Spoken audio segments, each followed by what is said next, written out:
बिस्मिल्लाहिर्रहमानिर्रहीम।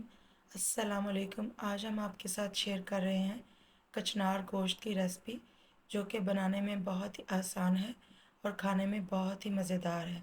यहाँ मैंने 1 किलो कचनार ली है, जिसे मैंने इस तरह से तोड़ लिया और इसे मैंने अच्छे से धो लिया है। इसमें काफ़ी ज़्यादा धूल और मिट्टी होती है, तो आप भी इसे अच्छे से धो लीजिएगा। तो आइए बनाना स्टार्ट करते हैं। ये मज़ेदार सा कचनार गोश्त बनाने के लिए मैं यहाँ मिट्टी की हांडी यूज़ कर रही हूँ। इसमें टेस्ट काफ़ी अच्छा आता है। तो ये इसमें मैंने 1 कप ऑयल शामिल किया। आप चाहें तो घी भी ले सकते हैं। मिट्टी का बर्तन गर्म होने में ज़रा देर लगाता है, लेकिन फिर उसके बाद काफ़ी देर तक गर्म रहता है। 1/2 टेबल स्पून ज़ीरा, 3 अदद काली बड़ी इलायची और 2 अदद दालचीनी के टुकड़े डाल के इनको सौते कर लेंगे, ताकि इनकी खुशबू अच्छे से ऑयल में आ जाए। अब यहाँ मैंने 3 अदद मीडियम साइज़ के प्याज लिए हैं, जिन्हें मैंने इस तरह से स्लाइसेस में काट लिया है। अब हम प्याज को हल्का गोल्डन ब्राउन होने तक फ्राई करेंगे। बहुत ज़्यादा भी डार्क ब्राउन नहीं करना, सिर्फ हल्का गोल्डन ब्राउन ही करना है।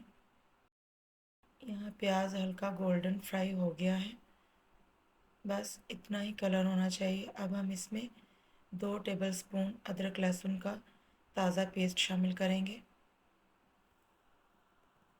और अदरक लहसुन को प्याज के साथ 1 मिनट के लिए फ्राई कर लेंगे, ताकि लहसुन का कच्चापन ख़त्म हो जाए। और 1 मिनट के बाद अब हम इसमें 3 अदद मीडियम साइज़ के बारीक कटे हुए टमाटर शामिल करेंगे। अगर बड़े हों तो 2 ले लें, अगर मीडियम साइज़ के हों तो 3 टमाटर ले लें। अब टमाटरों को भी प्याज, अदरक और लहसुन के साथ 2 से 3 मिनट के लिए हम फ्राई करेंगे, ताकि ये थोड़े से नरम हो जाएं। तो यहाँ देखिए, मुझे टमाटरों को फ्राई करते हुए 2 से 3 मिनट हो गए हैं। अब हम इसमें थोड़ा सा पानी डाल के ढक के 5 मिनट के लिए पकाएंगे, ताकि टमाटर अच्छे से गल के नरम हो जाए और टमाटर अपना पानी भी छोड़ेंगे, उसमें भी ये अच्छे से गल के सॉफ्ट हो जाएंगे। तो अब हम इसे 3 से 4 मिनट के लिए ढक देते हैं। तो देखिए, यहाँ 4 मिनट हो गए हैं टमाटरों को गलते हुए, ये काफ़ी सॉफ्ट हो गए हैं। हम इसे थोड़ा चम्मच की मदद से भी मैश कर लेंगे। और अब हम इसमें जब चिकन शामिल करेंगे तो तब भी ये टमाटर चिकन के साथ भी भूनेंगे, तो ये और ज़्यादा मैश हो जाएंगे। यहाँ मैंने 1 kg चिकन लिया है, इसे मैंने अच्छे से साफ़ करके धो लिया है। इसमें कोई भी चर्बी वगैरह नहीं लगी, तो आप चिकन की जगह मटन भी ले सकते हैं। अब हम चिकन को भी इस मसाले के साथ, यानी प्याज, अदरक, लहसुन और टमाटर के साथ 4 से 5 मिनट के लिए भूनेंगे, जब तक कि चिकन का कलर चेंज होके वाइट ना हो जाए। तो देखिए, यहाँ मुझे चिकन को भूनते हुए 5 मिनट हो गए हैं और चिकन का कलर भी चेंज हो गया है, वाइट हो गया है। अब हम इसमें 1 टेबल स्पून नमक, 1 टेबल स्पून मोटी कुटी हुई लाल मिर्च शामिल करेंगे। स्पाइसेस आप अपने टेस्ट के मुताबिक एडजस्ट कर सकते हैं। और 3/4 टेबल स्पून मैं यहाँ पिसी हुई लाल मिर्च शामिल कर रही हूँ। अगर आप तीखा कम खाना पसंद करते हैं तो आप मिर्च कम डाल सकते हैं। और 1 टीस्पून हल्दी डाली है और 1 टेबल स्पून भर के खुश्क धनिया डाल के अब हम इन मसालों को भी चिकन के साथ 2 से 3 मिनट के लिए भूनेंगे, ताकि इन स्पाइसेस का कच्चापन ख़त्म हो जाए। यहाँ मुझे चिकन को मसालों के साथ भूनते हुए 2 से 3 मिनट हो गए हैं। अब मैं फ्लेम बिल्कुल हल्की दम वाली कर दूँगी और इसमें 1 कप दही, ताज़ा दही शामिल करेंगे, जिसे मैंने पहले अच्छे से फेंट लिया है, ताकि इसमें कोई भी दाना ना रहे। दही डालने से पहले फ्लेम को हमेशा हल्का कर लेना चाहिए, वरना दही फट जाता है। अब दही के साथ भी चिकन को हम 3 से 4 मिनट के लिए भूनेंगे।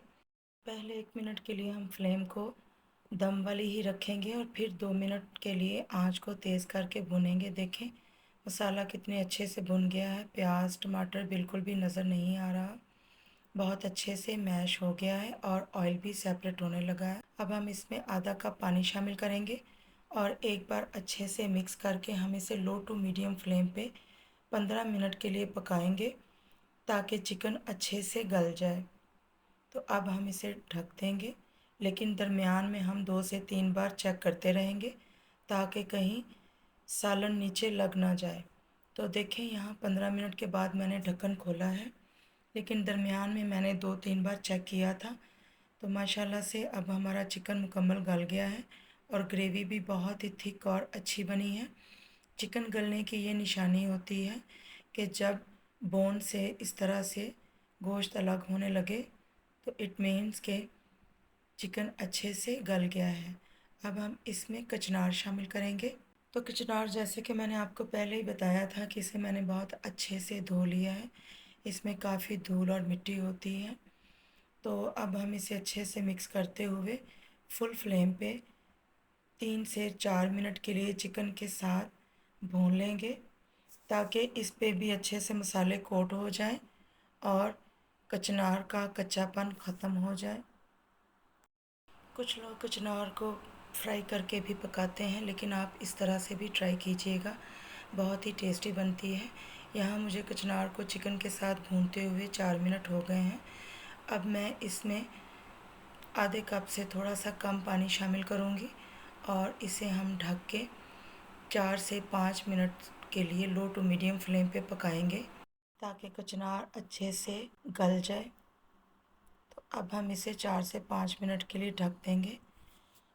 5 मिनट के बाद यहाँ मैंने ढक्कन खोला है तो देखें माशाल्लाह से कचनार अच्छे से गल गई है और ऑयल भी सेपरेट हो गया है।